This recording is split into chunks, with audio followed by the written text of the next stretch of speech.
अस्सलाम वालेकुम। आज हम डिस्कस करते हैं आज जो पाकिस्तान श्रीलंका की कल सीरीज शुरू होने वाली है। तो 2:30 बजे उनका मैच है। और मैच से पहले ज़रा थोड़ा सा टच कर लें पहले न्यूजीलैंड और साउथ अफ्रीका, न्यूजीलैंड और वेस्ट इंडीज़ की जो T20 सीरीज हो रही है। भाई पहला तो वेस्ट इंडीज़ जीत गई थी, दूसरा बिल्कुल एंड में जाके न्यूजीलैंड हार गई, 2-1 हो गया। तीसरा मैच भी क्लोज गया, 10 रन से गए। पहले तो लग रहा था कि हार जाएगी वेस्ट इंडीज पूरा, लेकिन कि उन्होंने अच्छा कमबैक किया और थर्ड T20 आई में उन्होंने 168 तक पहुंचे, फिर 10 रन से रह गए। तो सेकंड और थर्ड में दोनों में फिनिश नहीं कर सके वो। तो ये हो गया 2-1। और उसके बाद फिर आज का मैच जो है ये चला गया है भाई नो रिजल्ट पे। तो जो 5 मैचेस की T20 सीरीज थी वो 2-1 से न्यूजीलैंड आगे खड़ा हुआ है। और क्या कहते हैं, आप जो अब अगला मैच होगा इनका, वो जो है वो अगर न्यूजीलैंड जीतता है तो 3-1 हो जाएगा, वरना 2-2 पे सीरीज ड्रॉ हो जाएगी। और अगला मैच जो है वो 13 को है, तो 16 से इनकी ODI सीरीज शुरू होती है। तो ये तो इनकी सीरीज है, आई होप मज़ेदार होगी। इनके मैचेस वैसे अच्छे ही हो रहे हैं। मैं T20 में ज़्यादा इंटरेस्टेड था क्योंकि T20 की वेस्ट इंडीज़ बेहतर टीम है। तो अपना न्यूजीलैंड जो है वो ODI में मुझे लगता नहीं है इनको खड़ा होने देगी, क्योंकि इनके ग्राउंड बहुत ट्रिकी होते हैं। प्लस जिन प्लेयर्स में पेशेंस ना हो वो न्यूजीलैंड में तो चल ही नहीं सकते। तो मुझे तो न्यूजीलैंड की जो ODI सीरीज जो हो रही है इनकी वो कोई मज़ेदार नहीं लग रही है। लेकिन हाँ, T20 अच्छी हुई है, अब तक मज़ेदार मैचेस हुए हैं, हंसने वाले मैचेस भी हुए हैं। और एक मैच और है 13 को, वो भी हम फॉलो करेंगे। दोनों टीमें T20 की अच्छी टीम है, ये बात है। मज़ेदार, मज़ा आता है इनके मैचेस देखने में। ठीक है। अच्छा, अब आ जाओ ज़रा हमारे मुल्क में क्या क्या हो रहा है क्रिकेट को लेके। कल एक मैच शुरू होने वाला है, थोड़ा सा स्पोर्ट्स में नज़र डालेंगे। लेकिन स्पोर्ट्स में नज़र डालने से पहले चलो पहले स्पोर्ट्स ही डिस्कस कर लेता हूँ। ठीक है। लाहिरू उडारा इनका विकेट कीपर है। मैंने इसको देखा नहीं है कभी। कुसाल मेंडिस, प्रथम निशंका, सदीर समरविक्रमा, पवन रत्नायक मैंने नहीं देखा, हो सकता है खेला वो, मैंने नहीं देखा। कमिल मिशारा, ये जो कमिल मिशारा प्लेयर है ना, ये एशिया कप में बहुत अच्छा खेला था भाई। मुझे अच्छी तरह याद है, इसने 2-4 शॉट, 2-4 इनिंग, 2-4 ऐसे शॉट्स खेले थे जो बहुत पॉजिटिव थे T20 के अंदर। और ये बड़ा अच्छा बैट्समैन लग रहा था, स्ट्रोक मेकर वाले जो बैट्समैन होते हैं ना। तो इनकी टीम में वैसे तो सारे अच्छे प्लेयर हैं, चरित असलंका खुद भी ठीक है, अच्छा प्लेयर है। फिर इनका एक और बैट्समैन है जो बहुत सॉलिड है, उसको अंडररेट कर देते हैं लोग, लेकिन वो है बहुत सॉलिड बैट्समैन। दो बैट्समैन, एक सदीरा समर विक्रमा, ये इनिंग लंबी करता है, जैसे हमारा रिजवान है ना, बीच में लंबी लेके जाता है, इनिंग को जरा सा लंबा करता है। शॉट्स उसके बाद सारे हैं। और ये बिल्कुल जिसे बोलते हैं ना, इनिंग को लेके चलता है। ये एक तो वो वाला प्लेयर इनका अच्छा है, सबीरा समरा विक्रम, मिडिल ऑर्डर में। और एक है कमिंदू मेंडिस। ये दोनों जो प्लेयर है ना, ये ODI के बड़े अच्छे बैट्समैन हैं। T20 का वो अच्छा है कमिंदू, तो वो थोड़ा सी हिटिंग विटिंग कर लेता है। लेकिन ये दोनों ODI में मिडिल ऑर्डर में टेलर मेड प्लेयर्स हैं। तो अगर मैं इनका देख रहा हूँ ना, मिडिल ऑर्डर इनकी बैटिंग अगर देख रहा हूँ, तो मुझे नजर आ रहा है कुशाल मेंडिस, प्रथम निशंका, ये दोनों ओपन करेंगे। और ये दोनों में से आमतौर पे देखा ये गया है, अब रावलपिंडी में क्योंकि पिचेस अच्छी होती हैं, कोई और रिजल्ट निकला है तो मैं नहीं जानता, लेकिन आमतौर पे देखा यही जाता है कि जब कुशाल मेंडिस और प्रथम निशंका में से कोई एक खड़ा हो जाता है ना, यूजुअली श्रीलंका जो है वो जीत जाती है। ये दोनों वो प्लेयर हैं कि जब खड़े होते हैं तो मैच को बहुत हद तक पलट देते हैं।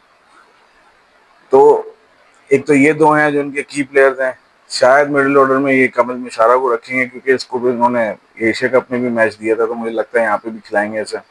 उसके बाद फिर नीचे आ जाते हैं सदीरा समर विक्रमा और ये आपका कमिंदू बैंडस। फिर शायद चरित असलंका भी बीच में कहीं ना कहीं आ जाएगा, फिट हो जाएगा। चरित असलंका इनका कप्तान है और अच्छा प्लेयर है, लेकिन मैंने कभी इसको श्रीलंका को मैच जितवाते हुए नहीं देखा। ये वो प्लेयर है जो कि इंस्टिंक्टिव प्लेयर्स होते हैं ना, मुझे मेरे जोन में मिल गई मैं मार दूंगा। तो मैंने इसको आज तक कभी देखा नहीं कि इसने कहीं कोशिश भी की हो कि मैं अपने मुल्क के लिए सरवाइव कर लूँ। कभी भी नहीं करता, ये अपने शॉट्स पे जाता है। फिर प्रिटी मच लाइक जो हम कहते हैं ना, जैसे जैसे ऋषभ पंत है, या आप कह लो even for to some extent Saim Ayub है या फखर जमान है, कि जी जब जोन में बॉल आ जाती है ना तो फिर ये हाथ नहीं रोकते, चाहे सिचुएशन जो भी हो। तो मैं कंपेयर क्लास में कंपेयर नहीं कर रहा हूँ, मैं सिर्फ स्टाइल, इंस्टिंक्टिव स्टाइल में बता रहा हूँ कि जोन में मिलती है तो रुकते नहीं है। तो ये उस टाइप का प्लेयर है, इस वजह से कभी कोई इतना खास नहीं कर सका, लेकिन कैप्टन अच्छा है, श्रीलंका को काफी सीरीज जितवाता हुआ आ रहा है, पीछे अच्छा खिलवाता हुआ भी आ रहा है। तो ओवरऑल इनकी टीम अच्छी जेल्ड है, बैटिंग इनकी सॉलिड लग रही है मुझे। मैं सॉलिड इस वजह से भी कह रहा हूँ कि अब यहाँ जहाँ पिंडी में ये खेल रहे हैं, ये तो भाई बैटिंग ट्रैक होता है पूरा, ठीक है ना। यहाँ तो बॉल फास्ट बॉलर्स को सूट करता है, स्पिनर तो बिल्कुल। और मेरा ख्याल है कि एक तरीके से इनको सही ग्राउंड दिया है। इनको अगर लाहौर दे दिया होता ना और बॉल इतना इतना स्पिन हो रहा होता, तो हमारे वाले तो जैसी स्पिन करे तो करें, सबसे पहले तो ये फंसा लेते हैं हमें। इनके स्पिनर बहुत अच्छे हैं। अच्छा, अब जरा इनके बॉलरों पे भी आ जाओ, एक नजर मार लेते हैं। बॉलर क्या है इनके, दुश्मन था चमीरा, फास्ट बॉलर है, अच्छा तेज, 145 तक का बॉलर है। एक आसिता फर्नांडो, ये स्विंग करता है, ये जगह पे बॉल करके स्विंग करता है, तो ये भी ठीक है, अच्छा बॉलर है। ईशान मलिंगा मैंने नहीं देखा कभी, पता नहीं कैसा बॉलर है। प्रमोद मधुशन, पता नहीं, शायद मैंने देखा हो या ना देखा हो। मधुशंका को तो देखा है मैंने, मधुशन कौन है, ये वही है, पता नहीं, मुझे नहीं याद पड़ रहा। नजर तो आ रहा है 9 से 8 ओडीआई खेले, लेकिन मैं इसको नहीं जानता। खैर, फिर महेश दीक्षाना है जो इनका स्पेयर हेड स्पिनर है, और जेफरी वेंडर से है, ये प्रॉपर लेग स्पिनर है भाई। और फिर एक आता है इनका वनिंदु हसरंगा, वो इनका स्पिनर है। तो स्पिनर दो हैं तगड़े, ठीक है ना। बाकी उनके साथ हेल्प करने के लिए कमिंदु मेंडिस भी आ जाएगा, आपका चरिता सलंका भी कुछ हद तक बोलेंगे, तो 3-4 इनके स्पिनर्स बनते हैं।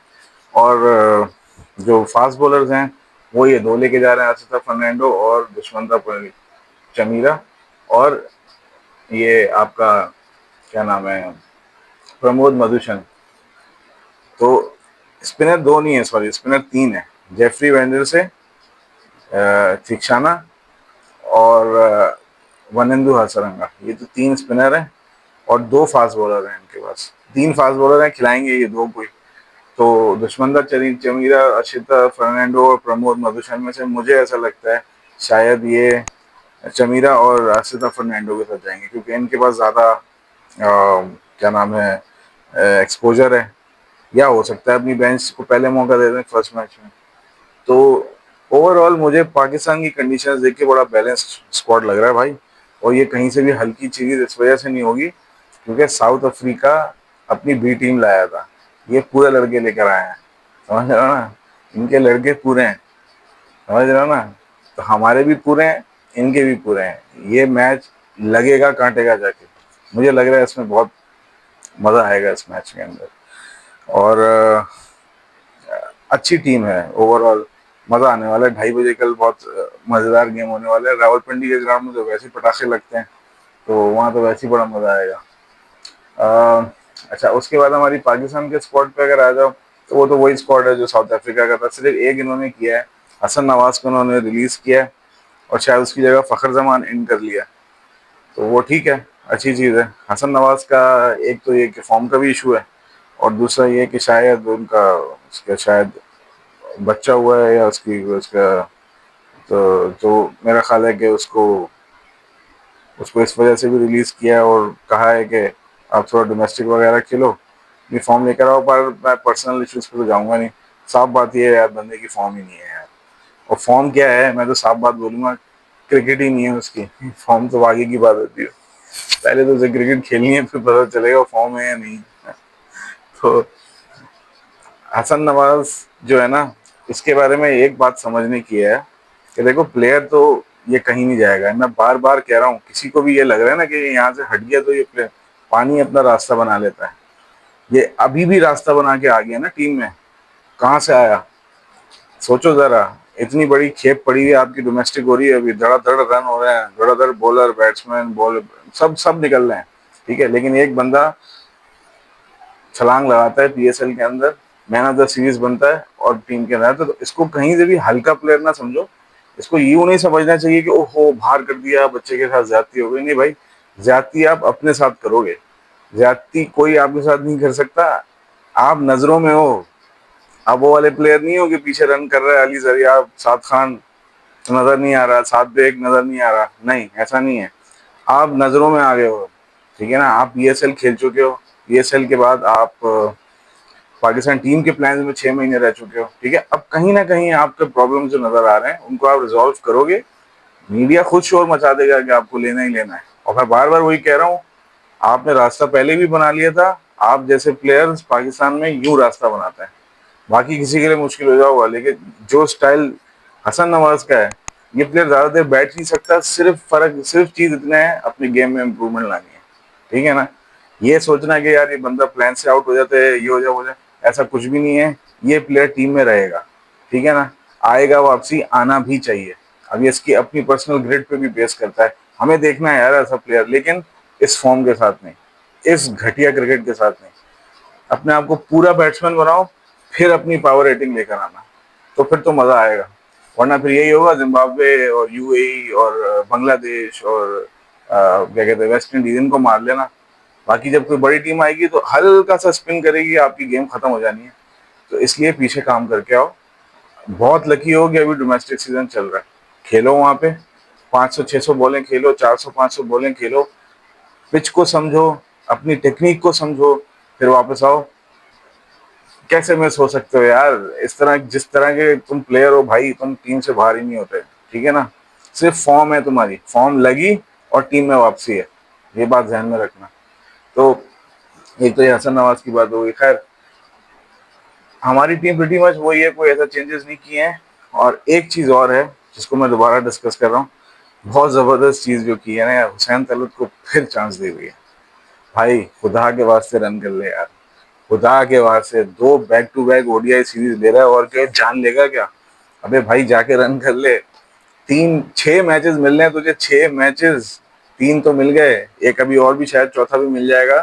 तो 4-5 मैचेस हो जाएंगे तुम्हारे, पता नहीं छठे में खेलो नहीं खेलो। लेकिन अगर 4-5 मैचेस में से एक 50 भी तुम्हारा निकल के नहीं आ रहा, या 60 बड़ा निकल के नहीं आ रहा, तो भैया फिर तो भारी हो गए और फिर दोबारा टीम में आओगे नहीं। मैं चाह रहा हूँ भाई रन करो, हमें मिडिल ऑर्डर बैट्समैन चाहिए, करो रन। लेकिन इस तरह तो नहीं करो ना जिस तरह खेल लो। यानी सऊद शकील जैसे लोग बाहर हो जाते हैं हसन नवाज के चक्कर में, ठीक है। और हुसैन तलत को चांस मिले भी जा रहा है तो वो रन नहीं कर रहा है। यार ज्यादती करो फिर दूसरे वालों के लिए ना, जो पीछे बैठे हैं। तो हुसैन तलत को भी ये चीज सोचनी पड़ेगी। बाकी हमारी टीम पूरी प्रेटी मच वही है और अच्छी है, ठीक है, जबरदस्त टीम है। मेरा सिर्फ एक सजेशन है, अगर कर सकें तो, यार पहले मैच में फैसल अकरम खिला दो। कोई अबरार अहमद कहीं नहीं जाता। अबरार अहमद आपका स्पीयर हेड बॉलर है, और अभी उसको जो परफॉर्मेंस उसने दे दिया ना लास्ट मैच में, उसको कोई चाह के भी नहीं हिला सकता। या तो कोई ज्यादती करना चाहे तो अलग बात है, लेकिन वो नहीं हटता, ठीक है ना। पहला मैच फैसल अकरम को दे दो, ठीक है, और देख लो क्या करता है। रावलपिंडी का ट्रैक जो है वो वैसे भी स्पिन ज्यादा नहीं करता, स्पिनर पिटते हैं। फास्ट बॉलर्स को ही शुरू में करना पड़ता है जो करना पड़ता है। तो जो स्पिन थोड़ा बहुत होता जरूर है, लेकिन हाँ, रावलपिंडी में वो स्पिनर चलता है जो लूप देता है। और लूप आपके पास सिर्फ और सिर्फ फैसल अकरम के पास है या अबरार के पास है। बाकी सारे तेज स्पिनर हैं, ठीक है ना। लूप वाला आपके पास एक ही स्पिनर है, उसका नाम है फैसल अकरम, और अबरार, दो दो स्पिनर हैं। तो मैं ये कह रहा हूँ, अबरार को एक मैच में रेस्ट करा के फैसल अकरम डाल दो, अपनी बेंच चेक कर लो, ताकि आपके पास एक पूरा एक जो पूल है ना प्लेयर्स का, उसमें ये पता चल जाए कि हाँ भाई ये सारे प्लेयर हमने खिला दिए, ठीक है ना। बहुत अच्छी ओडीआई की टीम बन रही है, मुझे बहुत अच्छी शेप होती हुई नजर आ रही है। शाहिन शाह अफरीदी कैप्टनसी के अंडर सब जेल भी हुए हैं, जान भी लगा रहे हैं, ये बहुत अच्छा साइन है। और T20 में भी जान लगा रहे हैं सलमान अली। ये कैप्टनसी को इसका क्रेडिट जाता है, कैप्टन को इसका क्रेडिट जाता है मेरे हिसाब से। तो सिर्फ और सिर्फ आपने इतना करना है कि जाकर फैसल अकरम को मौका दे दो पहला, ठीक है ना। क्योंकि बाद में फिर वही होगा कि पहला मैच जीत गया तो दूसरा मैच भी जीतना है, तो फिर नहीं खिला सकते भाई, ये ड्रामेबाजी शुरू हो जाएगी। पहला मैच दे दो उसको, देख लो नहीं पिटिएगा तो कोई बात नहीं, क्या हो गया, एक मैच हारेंगे, 2 मैच और भी है हमारे पास, तो कोई ऐसी बात नहीं है, ठीक है, हम दे सकते हैं। मेरा मशवरा तो यही होगा। बाकी फिर जो सोचना चाहे सोच ले भाई, जिसने जो देखना है देख ले, क्या करना है। अच्छा बहरहाल, इसके अलावा एक इम्पोर्टेंट टॉपिक बस इसको टच करेंगे और फिर आज की वीडियो इतनी है, कल फिर इंशाल्लाह मैच फॉलो करेंगे। सही, शाहीन शाह अफरीदी से आज कुछ थोड़े ज़बरदस्त सवाल हुए प्रेस कॉन्फ्रेंस में। उससे पहली चीज़ ये पूछी, एक तो ये चीज़ थी कि जी वो नवाज, हसन नवाज के बारे में, तो उसने कहा कि जी उसके यहाँ माशाल्लाह औलाद हुई है, अल्लाह ने उसको औलाद दी है, तो उसकी वजह से हमने चले आउट किया। दूसरा ही कि उसकी फॉर्म भी इतनी अच्छी नहीं लगी हुई थी, तो वो थोड़ा सा डोमेस्टिक खेलेगा तो बेहतर प्लेयर बन जाएगा, और बेहतर प्लेयर बनेगा तो पाकिस्तान को बेटर सर्व करेगा। बाय द वे ये वो प्लेयर कह रहा है जिसने खुद डोमेस्टिक नहीं खेली। खैर भारत, हमारे यहाँ कप्तान ऐसे ही बनते हैं भाई, अब तो ऐसे ही बनते हैं, पहले ऐसे नहीं बनते थे। लेकिन ये वो मशवरा दे रहा है जिसने खुद डोमेस्टिक नहीं खेली और direct test matches, one day, T20 सब पकड़ लिए। वो कह रहा है जी पीछे जाके बैट्समैन खेलेगा तो टेस्ट मैच, टेस्ट अच्छा प्लेयर बनेगा। तो खैर चलो, मैं ये मशवरा उसका गलत नहीं है, मगर वो कह रहा है, इस बात पे हैरत थी मुझे। तो चलो खैर है, बात बिल्कुल सही है। हसन नवाज कहीं भी प्लेन से आउट नहीं हुआ, मैं यही बता रहा हूँ बार बार। एक इनिंग नेशनल T20 में, PSL में हसन नवाज की लगी और हसन नवाज दोबारा टीम में, कहीं कोई बाहर नहीं कर सकता ऐसे ऐसे प्लेयरों को। लेकिन हमें ये भी समझना पड़ेगा कि यार एक बंदा जब 4 या 5 आउट हो जाते हैं तो छठा आउट तो वो ऐसे तोहफे में देके चला जाता है जैसे कोई बात ही नहीं है। तो मतलब वो गिफ्ट कर रहा है अपनी, सब बाकी सब भी कर रहे होंगे, लेकिन ये तो बिल्कुल ही ना 10-12 रन भी नहीं है। तो इस तरीके का प्लेयर नहीं हो सकता। Abdul Samad is a good choice, उसको अच्छा मौका दिया, तो मेरा ख्याल है वो ठीक है। ODI में नहीं होगा, वो T20 में होगा, लेकिन भारत ठीक है मेरे हिसाब से। इन्होंने ODI में हसन नवाज का बैकअप नहीं लिया हुआ, लेकिन मेरा ये मशवरा होता कि भाईजान आप यहाँ पर सऊद शकील को डालते हैं। ये विड्रॉ कराने के बाद प्लेयर नहीं डाला आपने, ये क्या बात है? मतलब यार, आप तो इंजर्ड करके प्लेयर पीछे से ला सकते हो ना। इंजर्ड तो नहीं है खैर, लेकिन चलो कोई रिजर्व से प्लेयर उठा सकते थे या कुछ कर सकते थे। मेरा ख्याल है रिजर्व से उठते हैं, इस वजह से शायद नहीं आया। लेकिन आपको रिजर्व में सऊद शकील को रखना चाहिए था ना यार। सऊद शकील, ये बात ध्यान में रखना, बाहर हसन नवाज की वजह से हुआ था। अब जब हसन नवाज बाहर हो रहा है तो सऊद शकील वापस क्यों नहीं आ रहा, ये समझने की चीज़ है। असीबुल्ला खान है इस स्क्वाड में, लेकिन मुझे नहीं लगता कि वो 2 मैच से, जब तक हम सीरीज नहीं पकड़ लेंगे, मुझे नहीं लगता असीबुल्ला खान खेलता है। तो एक तो ये है कि हमारा स्क्वाड बड़ा ठीक लग रहा है। बस मुझे ये कंप्लेन है कि हसन नवाज अगर गया था तो पीछे से सऊद शकील को आना चाहिए था, और सऊद शकील को रिजर्व में होना चाहिए था, तो वो आता। तो पहली चीज़ तो ये है। या पता नहीं, शायद बायलैटरल में रिजर्व की ज़रूरत नहीं होती, ऐसे भी आ सकते हैं, मुझे नहीं मालूम। होम सीरीज में तो आना चाहिए, लेकिन मुझे पता नहीं है एग्जैक्टली क्या हिसाब किताब है। लेकिन हसन नवाज की जगह रिप्लेसमेंट तो लेना चाहिए था भाई। आपने एक बैट्समैन कम किया है तो बैट्समैन डालो भी तो सही, तो बैट्समैन कम करके बैठ गया। तो ये एक चीज़ है। और दूसरा ये कि फिर उससे एक बड़ा क्रूशल सवाल हुआ। उससे बोला भाई ये जो रिजवान को कप्तान हटाया, आपको कप्तान हटाया था और बाबर को कप्तान बनाया था, तो वो बड़ा एक अनफॉर्चुनेट इंसिडेंट था कि जी वो, आपको पता है आप बड़ी उससे प्रॉब्लम से गुजरे और ये सब। तो उससे पूछा कि अब आप दोबारा वो कप्तान बनाए और रिजवान से कप्तानी ली, तो इस पे आपने क्या कोई कम्युनिकेशन की किसी से? तो उसने ये कहा कि मैंने जो है रिजवान से डिस्कशन करी और उससे पूछा कि आप क्या चाहते हो, कि मैं एग्जैक्ट अल्फाज बता रहा हूँ कि आप क्या चाहते हो। मैंने उससे डिस्कस किया और फिर उसने कहा कि रिजवान बहुत अच्छा बंदा है और ये है वो है, तो हमने डिस्कस करके सबसे फिर मैंने कैप्टनसी ली। अच्छा, बाय विजुअल्स यही लग रहा था, जो हमने टेस्ट मैच के दौरान जब ये कैप्टनसी रिजवान की ली जा रही थी, तो बाय विजुअल्स यही लग रहा था कि इन दोनों में कोई मिसअंडरस्टैंडिंग नहीं है। बाय विजुअल्स तो यही लग रहा था। लेकिन उसके जैसे ही हमारा साउथ अफ्रीका का टेस्ट मैच खत्म हुआ था, अगले 1-2 दिन में जो है वो ये न्यूज़ आ गई मार्केट में कि रिजवान ने जो है वो PCB से ये सवाल पूछा है कि मैं सेंट्रल कॉन्ट्रैक्ट साइन नहीं करूंगा, पहले मुझे ये बताया जाए कि मुझे ODI से ड्रॉप क्यों किया। उसने ये सवाल उठाया था। तो अगर शाहीन शाह अफरीदी ने इतना ही कॉन्फिडेंस में ले लिया था तो फिर ये सवाल क्यों किया था उसने? तो मुझे ये कॉन्फ्लिक्टिंग लगी दोनों बातें। मुझे नहीं पता कि शाहीन शाह अफरीदी ने सच बोला या नहीं बोला, मालूम नहीं। हो सकता है सच हो सकता है ना हो। लेकिन ये दो बातें अलग अलग कैसे आ सकती हैं कि एक बंदा कह रहा है कि मैं सेंट्रल कॉन्ट्रैक्ट साइन नहीं करूंगा, पहले मुझे बताओ कि मुझे ओडीआई की कैप्टनसी से क्यों हटाया। और फिर जब दूसरा कप्तान आता है तो वो कहता है रिजवान बहुत अच्छा बंदा है और हमने उससे डिस्कस करके ये कैप्टनसी ली। ठीक है, यानी हमने, और यहाँ तक के अल्फाज हैं कि जी आप क्या चाहते हो, आप क्या चाहते हो, मतलब अगर वो कह देता कि नहीं नहीं चाहता तो आप मान लेते क्या। तो मुझे ये यहाँ पे कॉन्फ्लिक्ट है, बहुत बड़ा क्वेश्चन मार्क है कि ये दोनों में फिलहाल बज़ाहिर कोई प्रॉब्लम नज़र नहीं आ रही। अल्लाह करे और इशू रिजॉल्व हो गया हो, मैं तो चाहता ही नहीं हूँ इशूज हो, लेकिन दो कॉन्फ्लिक्टिंग बातें हैं। एक बंदा कह रहा है कि बात करके बातचीत की है, और दूसरा ये कह रहा है कि मैं कॉन्ट्रैक्ट साइन नहीं करूंगा, पहले मुझे बताओ मुझे ओडीआई से क्यों उठाया। तो दो अलग अलग बातें हैं ये। खैर बहरहाल ये तो अब तज्जिया करने वाले, डिस्कस करने वाले बात करेंगे इसके ऊपर और देखेंगे कि क्या सच निकलता है। लेकिन बहरहाल मैं इस चीज़ से इससे ज़्यादा इस चीज़ पे कोई कंसर्न नहीं हूँ कि एक न्यूज़ है, बस इसके अलावा मुझे इस चीज़ से कोई कंसर्न नहीं है। इसको पीछे करके मैं तो मैच पे ध्यान दूंगा भाई, कि मैच अच्छा अगर खेल लिया, रिजवान रन कर रहा है, शाइन रन कर रहा है, तो बस फिर पीछे जो भी हुआ है जाने दो। मुझे मुझे फिलहाल अभी शाइन बुरा नहीं लग रहा, हाँ आया गलत तरीके से, लेकिन फिलहाल बुरा नहीं लग रहा, जो कर रहा है ठीक कर रहा है। तो मेरे हिसाब से बस मेरे वही दो सजेशन है जो मैं कह रहा हूँ। हसन नवाज से की जगह बेहतर होता कि आप सऊद शकील को ले आते, कि आप बैट्समैन गया था तो बैट्समैन लाते ना अंदर, क्यों नहीं लाए। और दूसरा जो है विदड्रॉ करने के बाद आपने एक जगह तो छोड़ी है ना। और दूसरा जो है यार, पहले मैच में फैसल अकरम को चांस जरूर दे दो, ये मेरा अपने दो राय है। रावलपिंडी मुश्किल ग्राउंड है, हो सकता है फिट भी जाए, वो अच्छा है, उसका टेम्परामेंट भी चेक हो जाएगा बड़े मैच में। श्रीलंका भी अच्छी टीम है। तो बस यहीं तक है, बाकी और देखते हैं कल इंशाल्लाह मैच कैसा होता है। और आई होप, अगर मैं एक छोटी सी प्रिडिक्शन देना चाहूँगा कल के मैच में कौन जीतेगा, तो मेरे हिसाब से पाकिस्तान मार देगा कल का मैच। मुझे ऐसा लग रहा है पाकिस्तान मार देगा कल का मैच, चाहे बैटिंग पहले है बॉलिंग पहले है। बस ऐसा लगता है कि पाकिस्तान की टीम ज़्यादा बैलेंस्ड है और ज़्यादा तजर्बा लेके आ रही है। रावलपिंडी ग्राउंड में अभी रिसेंटली खेला है, टीम भी बैलेंस्ड है, रन भी कर रहे हैं सारे प्लेयर्स।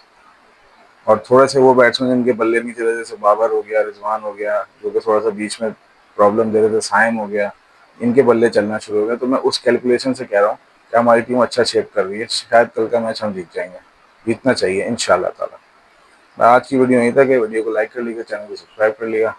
कल मिलते हैं आपके साथ इंशाल्लाह। अल्लाह हाफिज़।